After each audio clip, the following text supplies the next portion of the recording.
Ying était un agent de sécurité fauché avec une aura négative et pas de copine. Cependant, tout a changé quand il a sauvé une mage séduisante avec un baiser de vie, mais a accidentellement absorbé ses pouvoirs.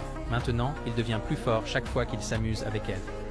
Tout a commencé une nuit terrible, alors que Ying patrouillait sur le toit pour y trouver une fille mystérieuse dans les airs. Mizu, qui était occupée à activer la tribulation céleste, fut immédiatement distraite, et en le regardant, un éclair la frappa soudainement, la renvoyant au sol inconsciente. Ying fit d'abord semblant de ne pas la voir, mais changea d'avis pour essayer le fameux Sepur qu'il avait vu dans des films. Il plongea sa bouche dans la sienne immédiatement, provoquant une lueur qui illumina le ciel. Mais quelques secondes plus tard, Mizu ouvrit les yeux sur son visage laid et le gifla. Il paniqua et essaya d'expliquer que c'était un malentendu, mais elle l'accusa de lui avoir volé son premier baiser. Elle le gifla à nouveau et partit en colère, espérant ne jamais le revoir. Pendant ce temps, sur le chemin du retour, elle était contente que l'idiot n'ait pas vu la tribulation céleste, sinon il aurait pu mourir. Mais ensuite, elle ressentit soudain un choc et réalisa que son pouvoir avait diminué. Elle se demanda ce qui s'était passé et pensa qu'elle devait enquêter là-dessus. Pendant ce temps, cette même nuit, Ying commença à se sentir fiévreux pendant qu'il dormait et une lumière vive éclaira sa chambre. Le lendemain, il s'assit dans un parc en se demandant pourquoi il se sentait si rafraîchi aujourd'hui et sa vue s'était améliorée au point qu'il pouvait maintenant repérer des melons à 3 km.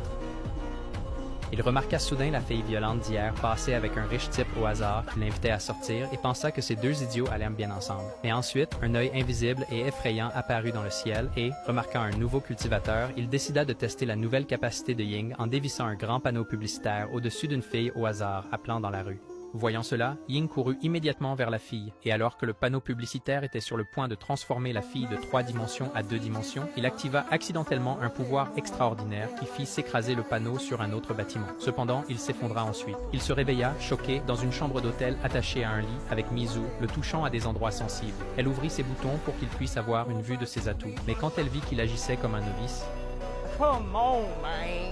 elle s'est retirée, disant que les techniques qu'elle avait apprises sur YouTube ne fonctionnaient pas. Mizu lui a alors dit qu'elle allait reprendre ce qui lui appartenait, mais il ne se souvenait pas lui avoir pris quoi que ce soit. À cela, elle lui a rappelé la dame qui l'avait sauvée et lui a dit qu'il avait utilisé son pouvoir pour la sauver. Mais Ying pensait toujours que Mizu mentait. Mizu a alors révélé qu'elle était une cultivatrice et a activé une épée, menaçant de lui couper les bijoux de famille. Elle lui a donné 2 options. Soit mourir sous son ciel noir, soit cultiver avec elle et devenir immortel. Plus tard dans l'ascenseur, Ying était émerveillé par la beauté de la ville, mais Mizu lui a dit de ne pas se laisser tromper, car ce n'était que la surface, le monde étant plus maléfique et sombre qu'il ne le pensait. Cependant, Ying a répondu que même s'il le savait, il préférait garder les yeux sur la partie lumineuse et utiliser ses pouvoirs de cultivation pour aider ceux qui sont dans l'obscurité. Mais Mizu lui a dit que ce n'était pas aussi facile qu'il le pensait.